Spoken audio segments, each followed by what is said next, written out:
de-civilizing, we're undeveloping, and that as a society we've become far more individualistic, and our sense of community, which brings along to it a certain level of baseline trust, right, has fractured in so many places.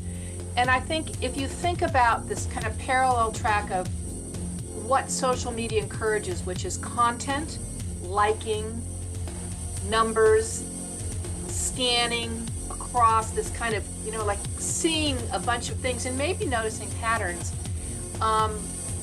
it doesn't really say, let's go deeper. It doesn't really say, let's get to know each other. The content is driving it, not the relationship. Relationships certainly can emerge, but you've got a software that really doesn't make it super easy, and you have lifestyles that almost resist it. Online host, interaction designer, and facilitator Nancy White joins John and Scoop on this episode of the Plutopia podcast. We explore online community, social media, macro versus micro connections, and much more. Hey everybody, welcome to another episode of the Plutopia podcast. Our guest today is Nancy White. Nancy's done international work supporting and practicing online face-to-face group facilitation for many years. She has focused on distributed work, strategic planning, social learning, communities like online communities, and networks. She knows a lot about online community development and management, and a lot about social media stuff as well. So we're going to be talking about all that kind of stuff today, and probably complaining a lot about the downsides and how the internet is going to hell, I guess. What do you think, Nancy? Well, are you just saying it's a geezer show? It's kind of a geezer show, yeah. It's the old retired people complaining about the internet. Well, it's interesting you talk about, what you have knowledge about. And I would say I used to have an extensive, deep, and practical knowledge of social media, and I don't anymore. You're not active on TikTok? No. No, and it's, the things that we pay attention to definitely shift, right? And social media is one that I shifted quite far away from. And I know that when we have conversations about online community, it's a really important topic to see that intersection between social media and community, because I do not see them as absolutely overlapping. I see them as intersecting. But I know that you and I have some different takes on that. And I think that might be something really interesting to talk about, because I always like that, what we learn from the differences. I think it's hard to build actual community on a social media platform. I know it's possible, especially like Facebook. A Facebook group could become a platform for a community to form, and I'm aware of that.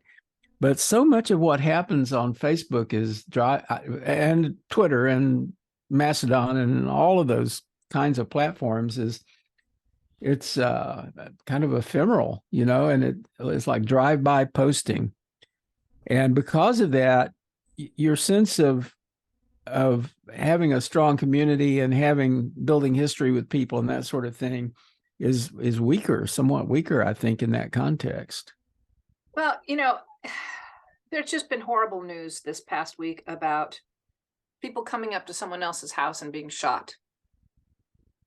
And I think this is, and that's, I should go back and find the reference, because I saw it today. Someone linked to it.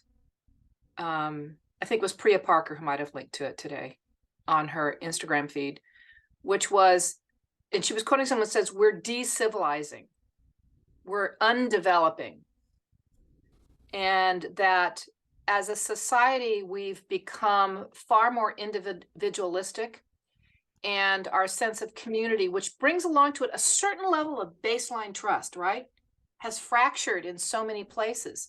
And I think if you think about this kind of parallel track of what social media encourages, which is content, liking, numbers, scanning across this kind of, like seeing a bunch of things and maybe noticing patterns, it doesn't really say, let's go deeper. It doesn't really say, let's get to know each other. The content is driving it, not the relationship. Relationships certainly can emerge, but you've got a software that really doesn't make it super easy. And you have lifestyles that almost resist it. I want to Yeah. be with my people. I want to be on my turf. I don't want to open myself up to trusting other people. And I mean, if you look at the types of legislation that are happening, they're about control and supporting one person's individualism over another person's individualism, but it's still about individualism. So I think there's a confluence here of both what's happening in society and what's happening with the things we use, our affordances, as Howard Rheingold would used to say. Make community the outlier, not the baseline. Well, I think there's a tension between the way that technology can facilitate human connection versus the way technology can cause a kind of dehumanization, especially dehumanization of the other. And the the problem seems to be that our sense of humanity or of the humanity of the other is challenged somewhat. I don't want to blame it all on technology, though, because I think there was some of that before No, it's we not had the all on technologies we're technology, talking about. but technology makes it easier. Yeah, absolutely. Um, And more likely.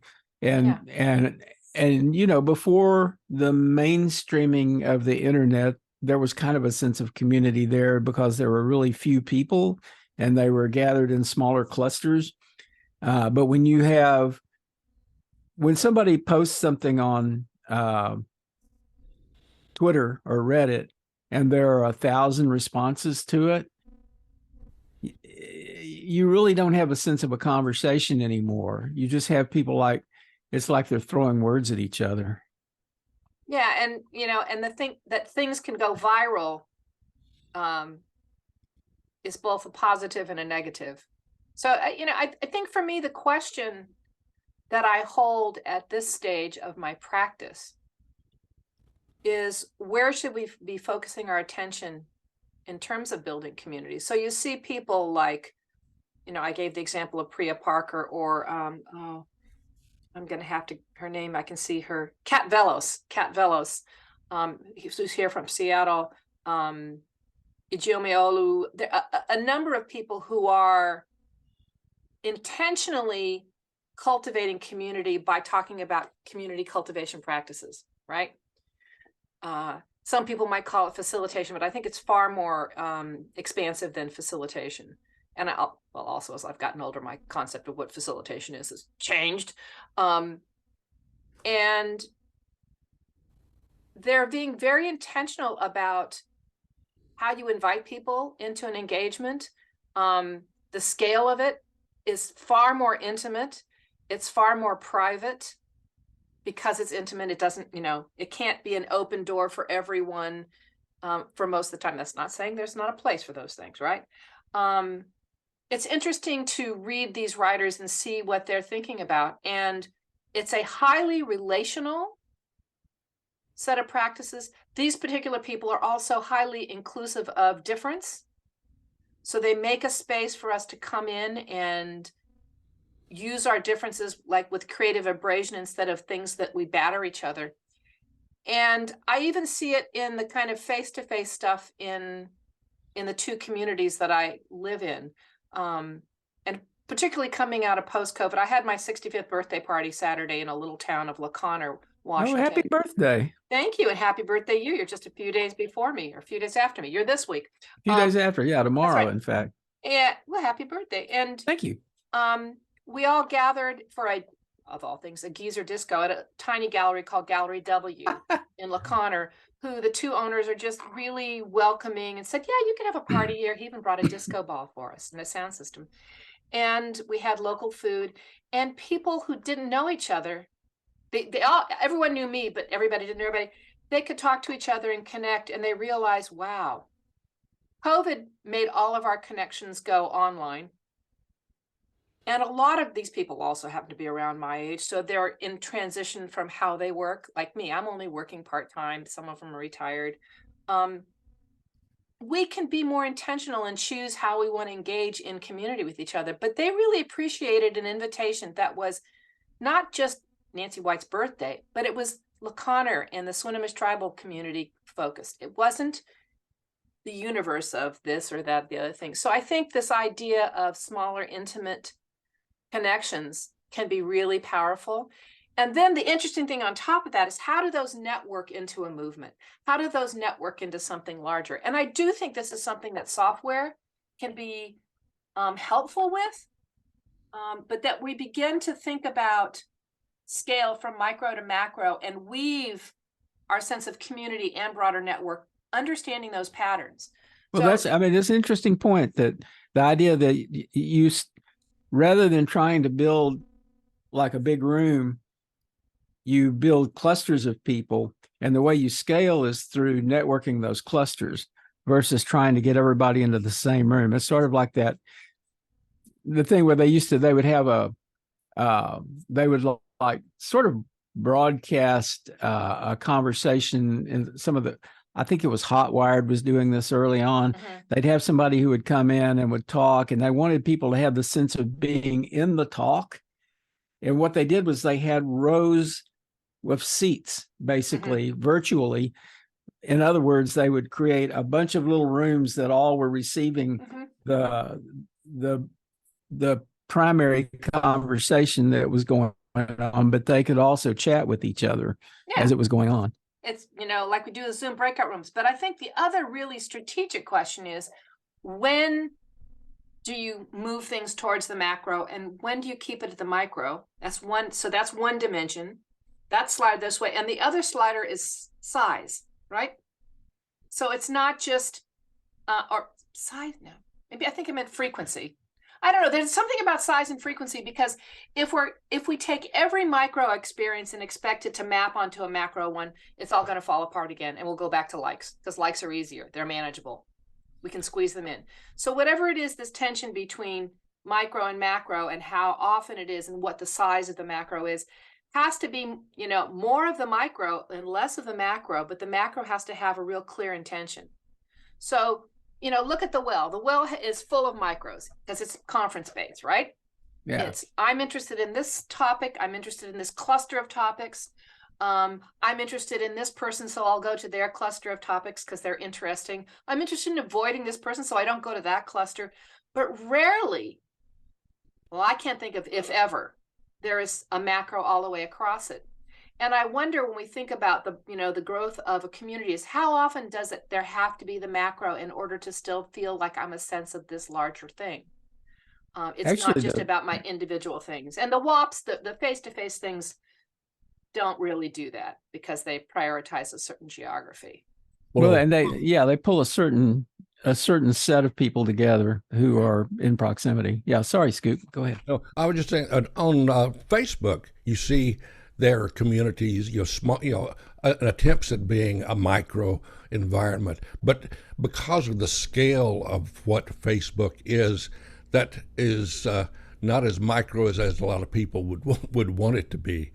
But the whole thing that's driving this desire to have a big, huge environment with lots of things going on seems to be driven essentially by a lot of politics, because in the early days of the internet, it wasn't so much like, you saw the occasional flame war, but these days it's a constant flame war between this political belief and that political belief, or this social group and that social group, and they're huge groups. So it's kind of hard to get micro on anything like Facebook or any of the social media outlets. Yeah. And again, that's that interesting parallel between what the software facilitates and what's happening in society, and our polarization and craziness. And I put that on all sides. I don't paint that as a them versus us thing. Makes it really difficult. So, what would be like imagine there was 3 questions you could ask yourself, and this is coming out the top of my head, so I do not have a plant here. This is in the moment that I could ask myself is, you know, what I want to engage with whom and how, right? And so I'll give you a Facebook example. I don't like Facebook, but I'm a helper in my local Buy Nothing group, and I really love what has happened over time with our Buy Nothing group. It has embraced changes in our socioeconomic structure of our geography. It's allowed a lot of things and a lot of learning to happen between pandemic, Black Lives Matter, and the increased urbanization of our particular neighborhood. Um, I I really love my local LaConner Facebook because that's how I know what's happening. I don't engage personally a lot in those, but I do feel very much in community with them because I'm there because I care about that community itself and the geographic community. The rest of it's all ads. I swear the rest of it is all ads or people wishing each other happy birthday, which, is nice, but eh. Um, would I prefer to have those interactions in things that's outside of that container? Yes. And would I prefer that I spent more time cultivating relationships within those? Fully on me. Yeah. So I don't know what your three things would be.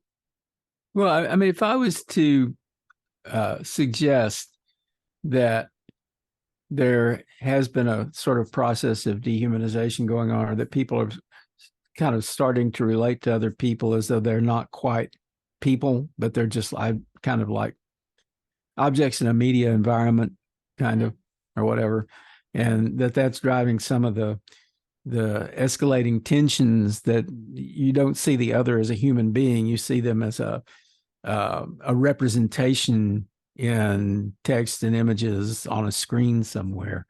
So if we posit that that's going on and that we're starting to have polarization partly because of that, and that it's having this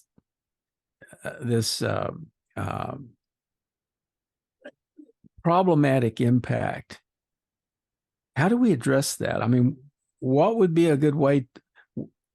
Where would our push be to try to push people in the direction of seeing each other as human beings again? And being really clear that, when somebody posts something and you want to post something really nasty to them, to think first, well, that is actually another human being just like me. You know what I'm talking about? I know what you're talking about. Remember way back when, years ago at South by Southwest, we did that us/them panel. Bill Anderson was there. You were there. I forget who else was there. I think when we have fewer groups to focus on, it's much easier to cultivate those practices. When we have light engagement across many, it's like it's not worth the time. It's like I just walk away or I say something nasty. It's like there's some level of skin in the game. There's some level of really saying, yes, this is important to me. Then those practices are actually, you can describe them. Well, I'm working on a project that has a global collaboration, and we're jokingly calling it the framework of grace. But basically, what is the container we hold? And it contains 3 or 4 principles and examples of how we live them, and counter examples of what happens when we don't live them.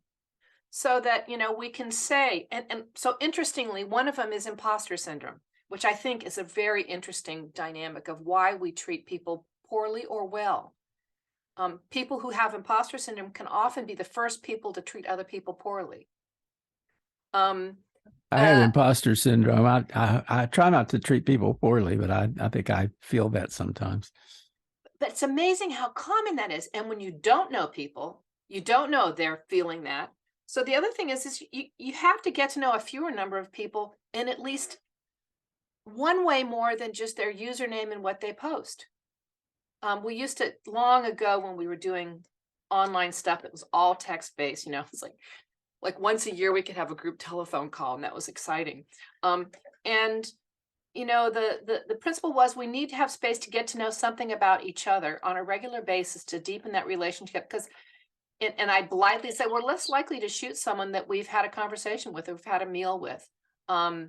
So tools that don't encourage drive-by, tools that make it a little more difficult to post and run, or to like or dislike and run. might be one way to do it. But I think there has to be a conversation about what we value.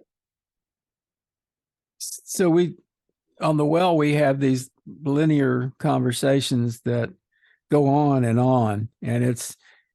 you kind of have in any particular, we call them conferences, like it's a major group of topics on the same subject is called a conference on the well. It's referred to as a conferencing system. And it's basically a bunch of people talk. Somebody will post something, and asynchronously another person will come by sometime later and see what was posted last and respond to that and so forth. Just to make it clear for people who aren't familiar with the well or with that kind of system. But it was originally like a bulletin board system. So you have these conversations going on, and they continue. They don't just roll over. Like on Facebook, you might post something and get a few responses to it, and it just kind of Disappears. Rolls off. Yeah, it goes away because your activity stream is constantly renewing, right? So on the well, people begin to have more of a sense of the other people as people. It's partly because of what I just said, that there's kind of a history building. And it's also partly because people see each other in different contexts. It's like you may see somebody posting something in the politics conference that really pisses you off, but then you might go to the parenting conference and hear that they're struggling with some issue with their kids. I'm repeating what somebody said recently. That's not from me, but I get the point. It's like when you see different sides of people or different dimensions of people, then you don't write them off as readily, or you don't say, well, you can just go to hell. You think, man, they're having a hard time, Yeah. Well, one of the things that we did in a large, it was an industry collaboration, is we encouraged everyone we paired people up and had them interview each other before we did our online engagement. And we gave them, I think it was like 3 prompts that if they couldn't figure out what to ask, I don't know what to say. But most people, like the minute they started the first prompt, they didn't need 2 or 3, right? They talked to each other. And when they came into the space, they were already engaged in a social agreement as well as a content interest, right? So it's like the old 3-legged stool of communities of practice. You've got the domain, what we care about. So that would be the topic of a conference. We've got the community, that is the people that care about the domain. And then there's the practice, which is how we interact and learn and apply what we experience or learn or do in our worlds. And I'm not sure that it's a great framework when you're designing something, of what to pay attention to. And the rule of thumb, this came from Etienne Wenger, trainer. He says, you should always be looking at community, domain, and practice, but don't mess with all 3 at once. So it's this interesting dance, right? Of, what we care about, how we care about it. So, but are those values baked into how we design work or design play or design platforms? No, not really. Well, the design of platforms on social media, it seems to have given people the feeling that they are invisible somehow. They can say these horrible things that they would never say to that person if they were standing in front of them in a room, or even if they were. Now I think they would say it face to face. Yeah, I've experienced that with people that I've known for many, many years, and they take offense to something I said and say really nasty things, and then I see them in person on the street and they apologize. They said, I don't know why I did that. I got used to doing that online in all these political things. A lot of these people are political people, and they were so accustomed to attacking anything that they disagreed with that they would never do that in person, or many of them wouldn't. Well, and attacking becoming something that people prize or brag about or value in themselves and in other people. There's 3 generations in my household, and it's interesting to see how we talk about these things. And the youngest generation in my house, and that's a N of two, right? A teen and a preteen, um, are very concerned about the way people treat each other in public and society, right? So, and I know that I think about my parents' generation. I'm at the tail end of the baby boomers. There was this thing called politeness, which wasn't about mamby-pambying people. It was about listening respectfully. It wasn't about you having to agree. But there's something that we lost. And, back in the us them days, John, we called it civility. Um, and and those things don't seem to be valued by many of our leaders who role model behavior that people then parrot back. You know, more than once, I've had situations where there was somebody online that I knew strictly online, and there was tension, or they didn't like me, or maybe I was irritated with them or whatever. And at some point, we would have a face-to-face meeting. We'd both show up in the same place, and it would just completely turn around. Mhm. And one thing I came to realize was that they were having a chance to see me smile and see me laugh, and I was having the same experience with them. I mean, we were seeing the whole person, whereas before we were sort of imagining who that person was based strictly on statements they were making in things they were posting online. And you know how that was. I mean, remember on the internet, no one knows you're a dog, right? Mhm. Because nobody ever saw anybody, and then suddenly we had Avatars and avatars pictures. and images and so forth, and you got to see people more. But I can remember a time when it never failed to surprise me when I met somebody that I'd been talking to online. They never were the way I thought they would be, you know? Huh, that's interesting. Yeah. I often Well, I say found never. Sometimes they were, but I often find that maybe it's, and what if there's a gender thing here? I often feel like if I've had, enough ongoing interaction, my impressions were really good. Though I tell you, the funniest thing that ever happens to me, and I've met a lot of my online friends face to face over the years, is they look at me and they go like, "You're taller than I thought you'd be," because we see this little just a face, right? We don't see the body. Now with video, that may be changed, but the thing I get is, well, you're not as much of a dick as I thought you would be. You're still a dick, but not that much of a dick. Well, I mean, you're not as much of a Pollyanna as I thought you were. Well, one thing that I've experienced is there's a lot of the younger generation are really communicating only by text on the phone. And I've found that to be dangerous territory because when you type out the text, you're not getting the whole person. You're not seeing their face, their expressions. And I've even gotten John upset because something I texted to him, I probably should have said it better. And it was totally, taken totally different from what I'd intended. But when you don't have the physical cues of seeing the person as they're saying that, it changes a lot. Well, you can emulate those. I mean, some people can emulate like with emoticons or with exclamation points or things like that. You can, or how you write. Soften, yeah, or how you write. But Yeah. it's hard still. But so I think for me, the text thing is everything is abbreviated, and I don't mean literally abbreviated, but it's a short communication. And I used to be able to easily write 2 paragraphs to really convey an idea. I used to blog regularly. This all goes to writing.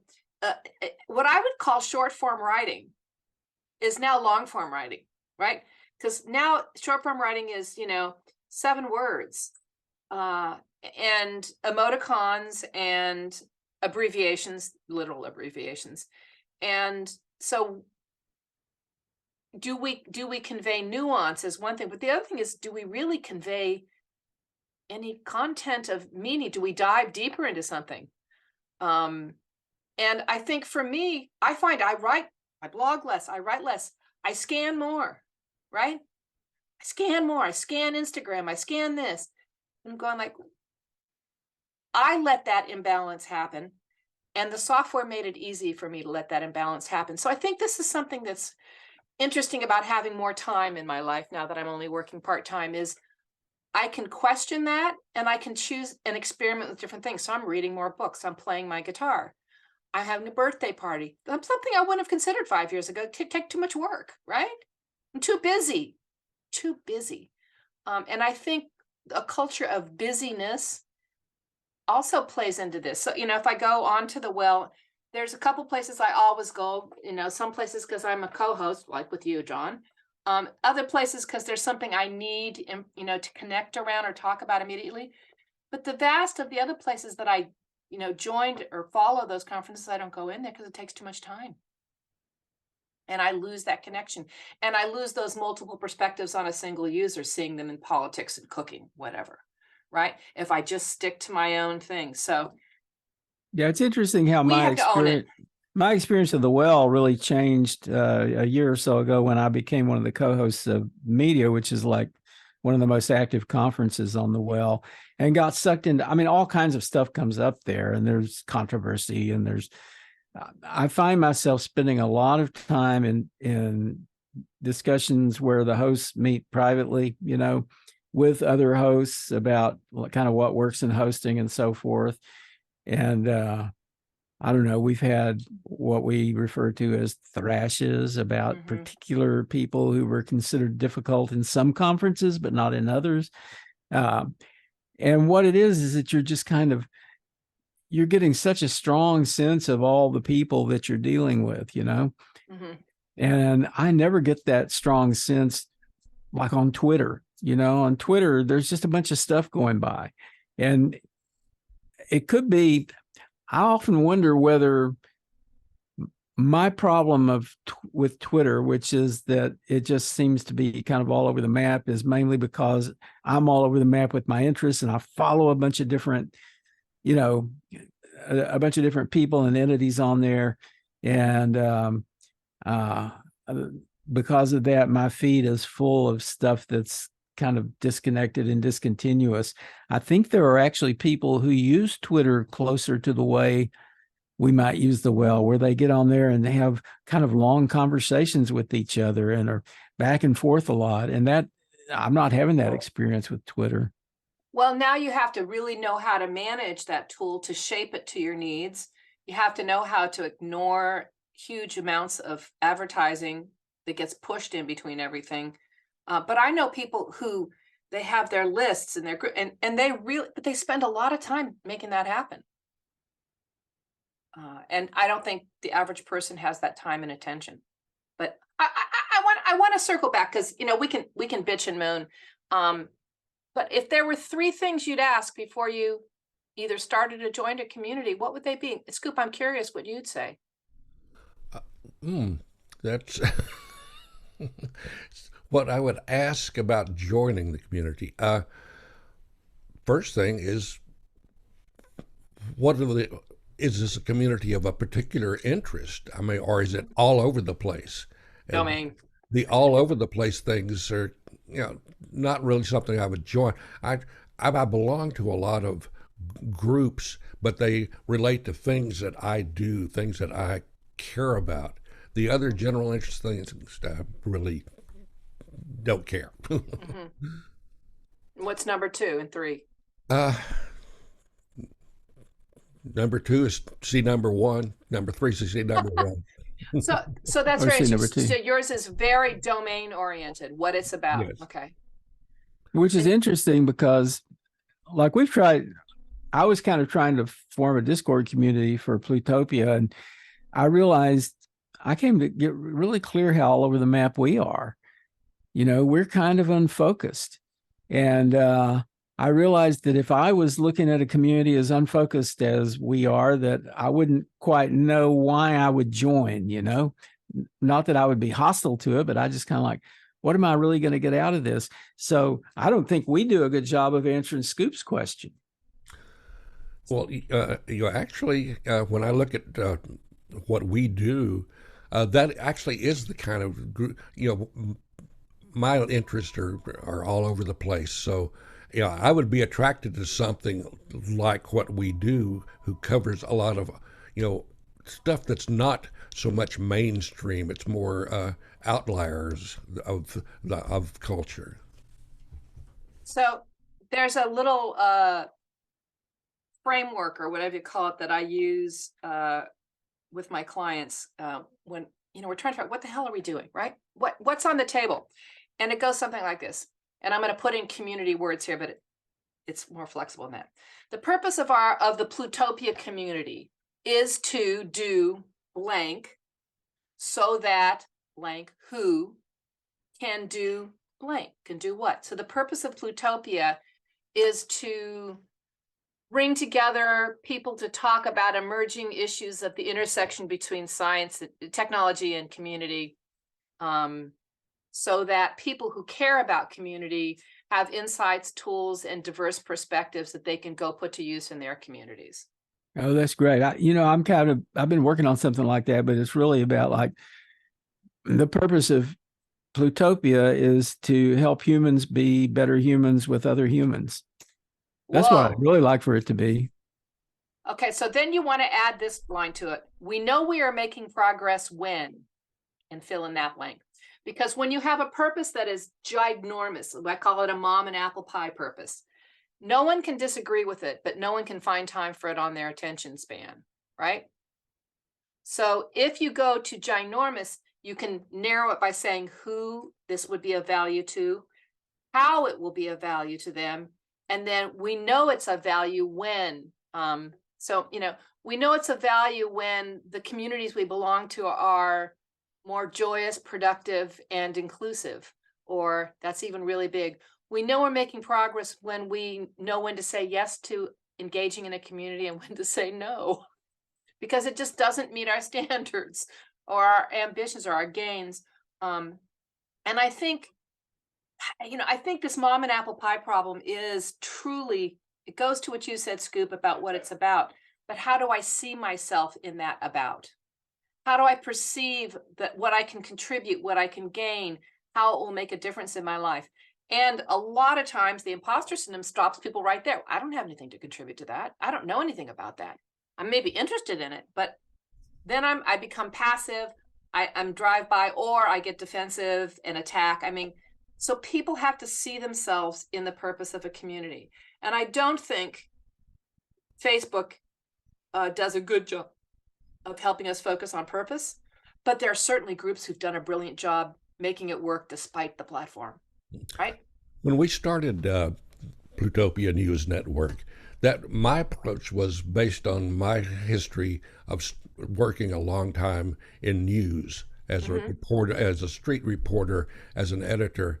And so I looked at it more of what kind of publication would I want to create. And that is, more news oriented. You don't just cover one subject. You have to, if you want to attract readership or viewers, you need to have a variety of interesting things. It needs to be interesting. If it's boring, I won't even go after it. But if it's something offbeat or interesting or just things we haven't encountered, that's my kind of story. Well, and again, you're very content or domain centric.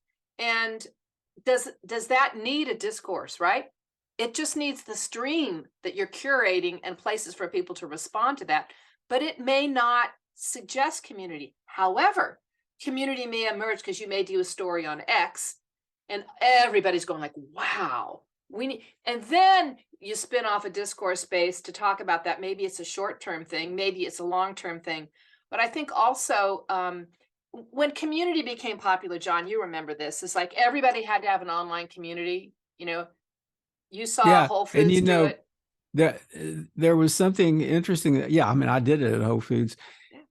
There's something interesting that Tex Coate once said, which was we were at some conference that Forum One was doing, and in the title there was something about creating community. And Tex said, "Well, I really question that. I don't think you can create community. I think you can create a platform for community, but the community is going to create itself, right?" Mm-hmm. So the question is, how do you build a platform so that it is friendly to the creation of a community? And then how are you going to feel about the people who come into it? If you have too many preconceived notions about who you think you want there, then that may be antithetical to actually letting the community form. Well, this is what's interesting. I think business communities or consumer communities had a leg up because people want to know what other people think about a product, right? Some people love helping other people with a product. Some people like asking for help about a product. So there's a clear purpose. People know what they're there for. Is it a community? Some people will feel like it's a community. Most people will feel like it's a service. Well, right? when we built that community for Whole Foods, we had a bunch of things we were going to try. I just kind of rolled out a bunch of different approaches to the conversation. And the two things that took off, one was something that Honoria Starbuck came up with, who was working with me, a food haiku. This is something that occurred to her. She lured a bunch of people over from the New York Times communities because they were interested in haiku, and she came up with this food haiku idea, and it really took off, right? The other thing that took off was a part of the community that we set up so that people didn't have to authenticate. They could just post there, and it was called Site Questions. And it was originally supposed to be questions about the website. If anybody has any questions about or complaints or whatever they want to talk about, we had all kinds of people coming in there. And a lot of it was not about the site. A lot of it was about the stores. We had things like, we had a guy who came in, you probably know him. He's on the well, barefoot, He came in and was complaining about the fact that he couldn't go into his local Whole Foods store because they wouldn't let him come in without shoes on, and I actually got him into a conversation with the manager of the store. I mean, we had a lot of interesting stuff going on, but none of it was what I thought was going to take off. The things I thought were going to take off weren't really the things that did. It was kind of like these incidental things that we did that were really popular. And part of the challenge was to back off on my own attachment to what I think should work and just follow what's really working.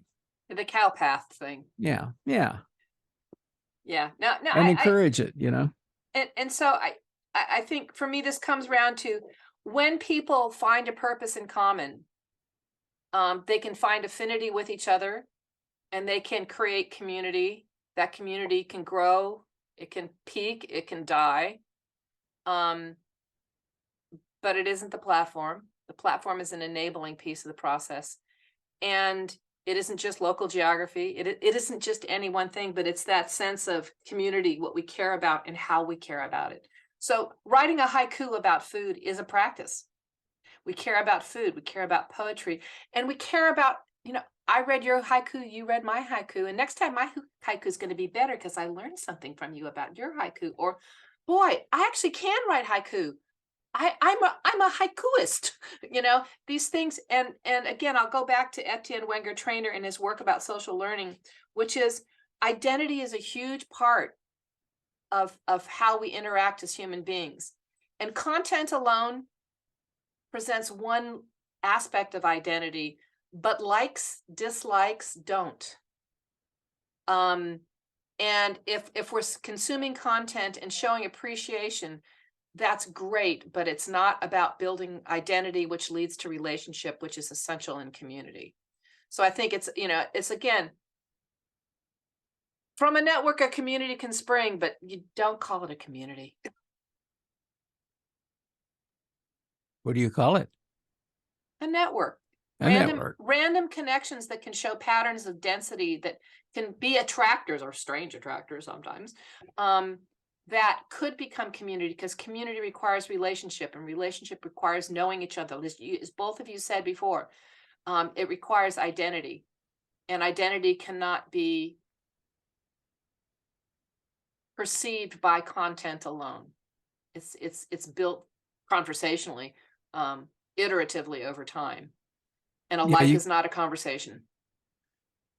It's kind of interesting. Yeah, this whole idea of building networks are ways that you can have weaker or looser relationships, and they can still be meaningful, I guess. Yeah. And it made me think about like back in 1992, the Electronic Frontier Foundation had formed with the intention of being a community-based organization that had a bunch of chapters around the country. And various organizations were sort of forming, wanting to be chapters of the Electronic Frontier Foundation. And they brought a bunch of us all together at once. Ostensibly, I mean, the plan was we were going to all meet together and talk about how how the chapters part of the organization was going to work. But by the time we got there, they had decided not to do chapters. So what the conversation was then was not about how to do chapters, but how to build a network of these organizations where they would just be part of that network, and they might be a prominent part of it and you know, kind of feeding into it a lot. But it would be a network. There would be a network of organizations that was a kind of entity that was kind of like the community they wanted to build, but the ties were going to be looser, and there was not going to be a central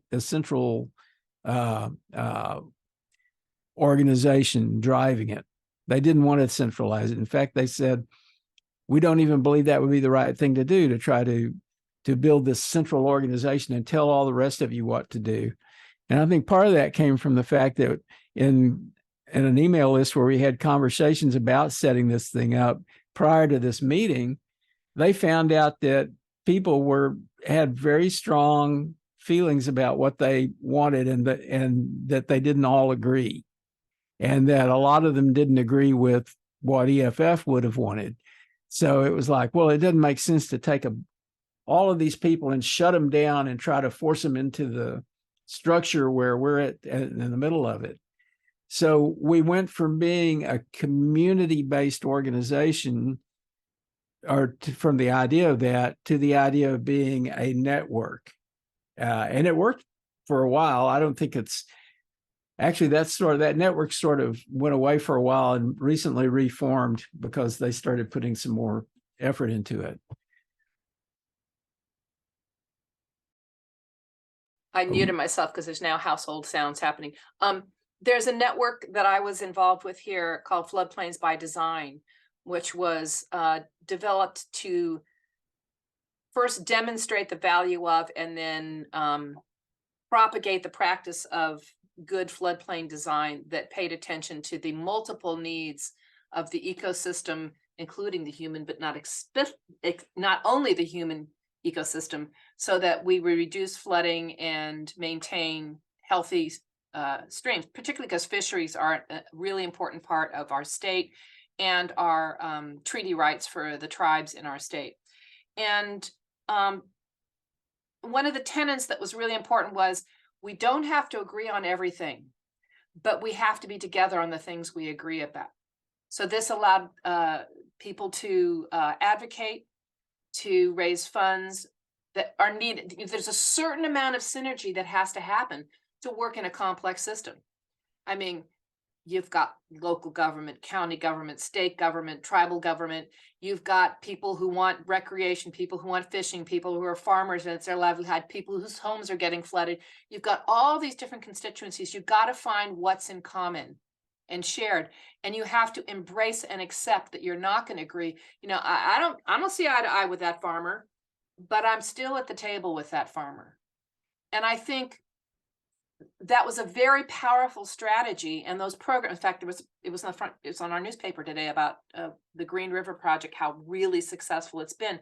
But there was a lot of pain points along the way, and some grieving and some loss, because some things had to be torn down literally in order for something functional to arise. Would you write this up and send it to the Democrats and the Republicans?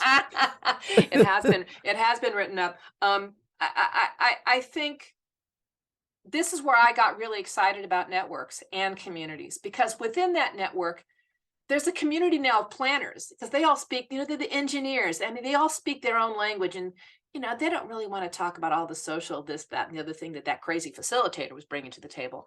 But they have become much more of a resource to each other, and an informal resource that, frankly, can work around the hierarchy of their organizations or their bosses, who have certain obligations upward that they don't have, they have their obligations downstream, literally.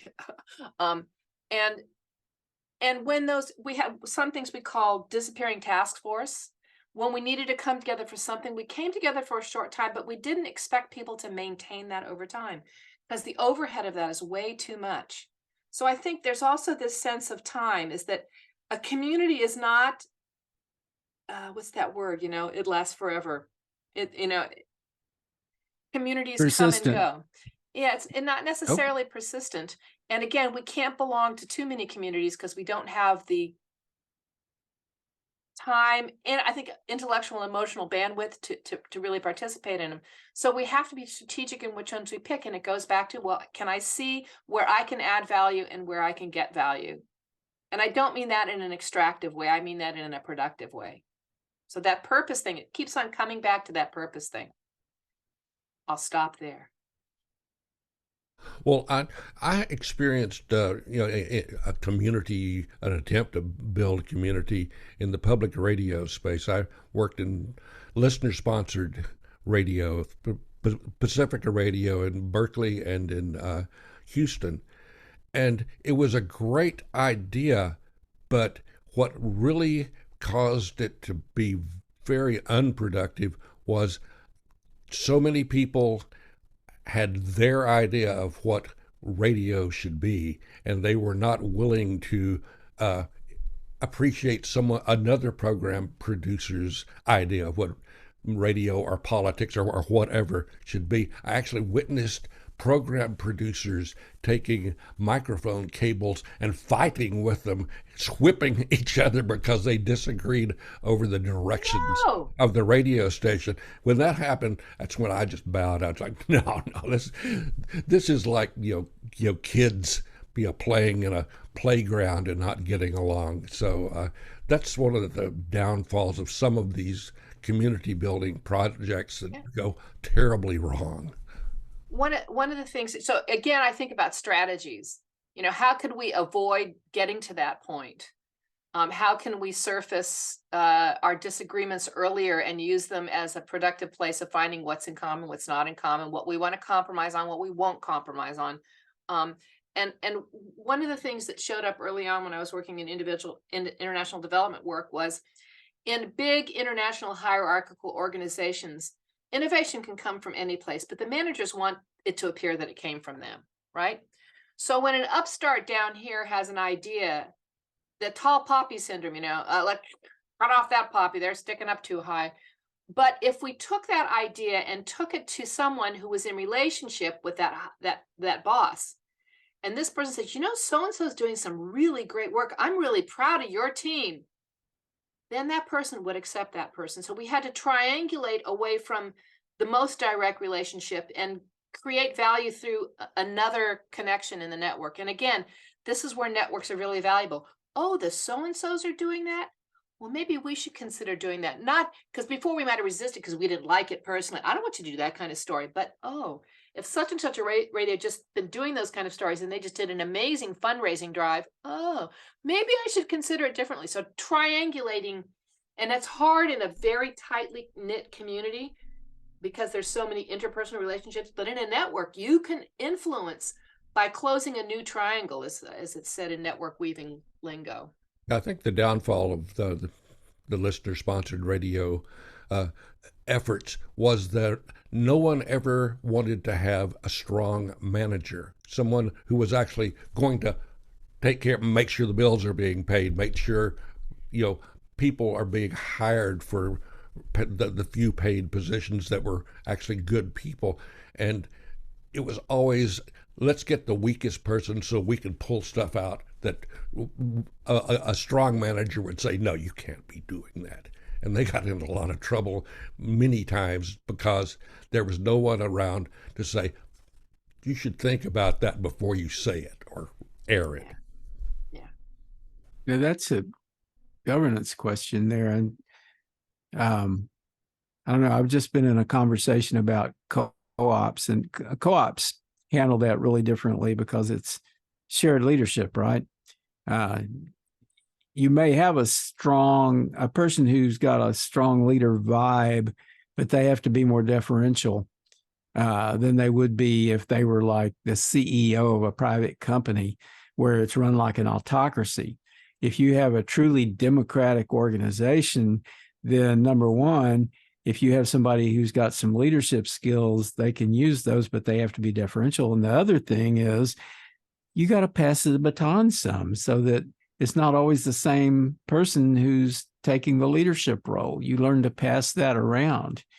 And I think communities, the whole sense of community could benefit from that kind of thinking and that kind of structure where you don't depend on one or two supposedly stronger people to decide things, and you learn how to decide it as a group, how to decide as a group what you're doing.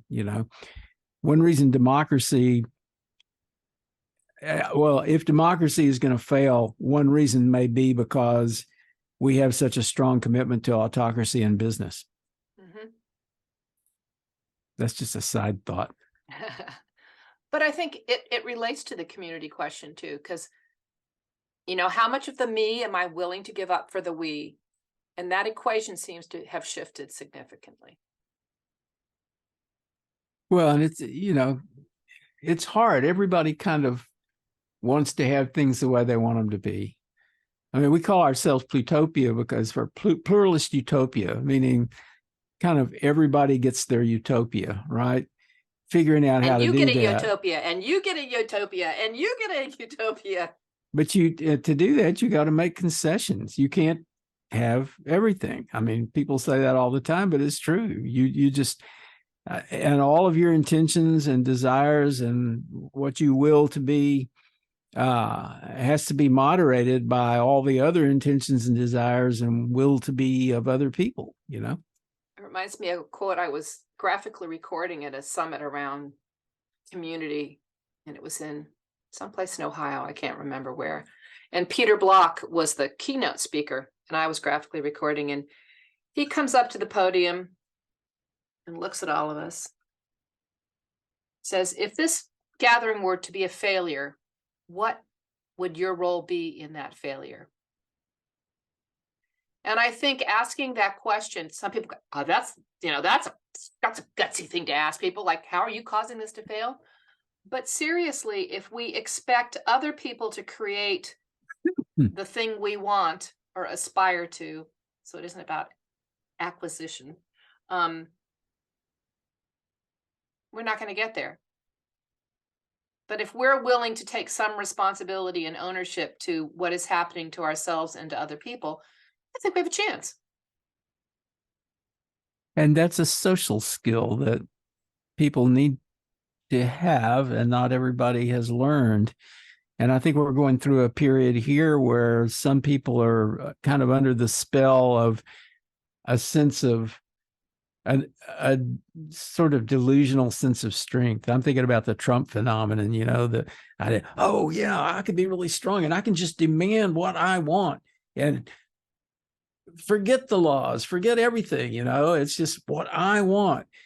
And the problem is that if everybody is on that particular wavelength, then nobody gets what they want because everybody's kind of stepping on everybody else. And eventually everybody's just kind of undone.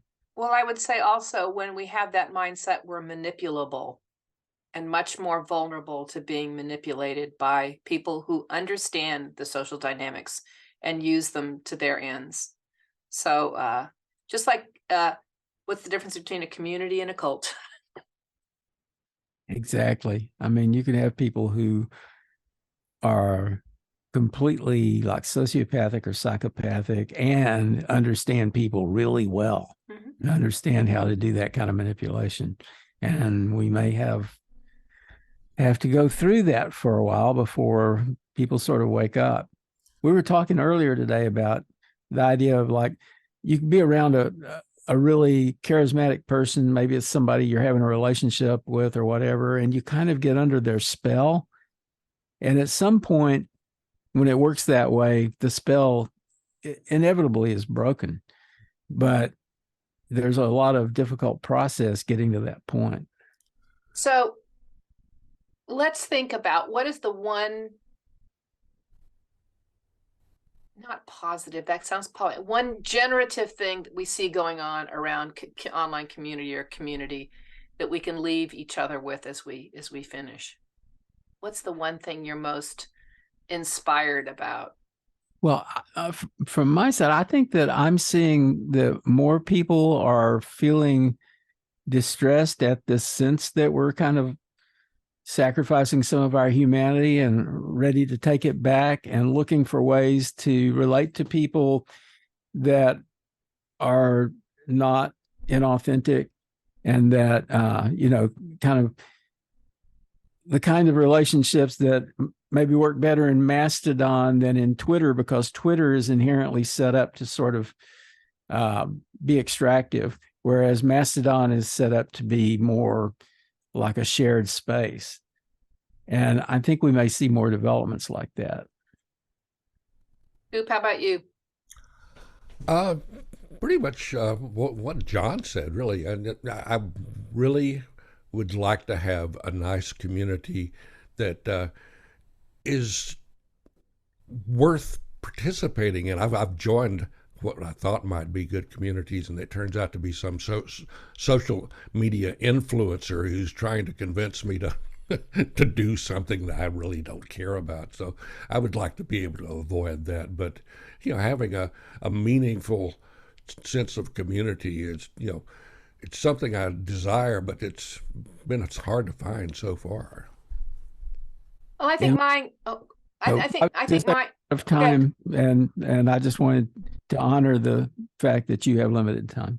Okay, I'm really encouraged at the intersection of rediscovering local community with what the internet enables in terms of networks, to amplify, to understand when to amplify something up and out that can do the kind of change, John, that you mentioned, because I agree very much with what you said.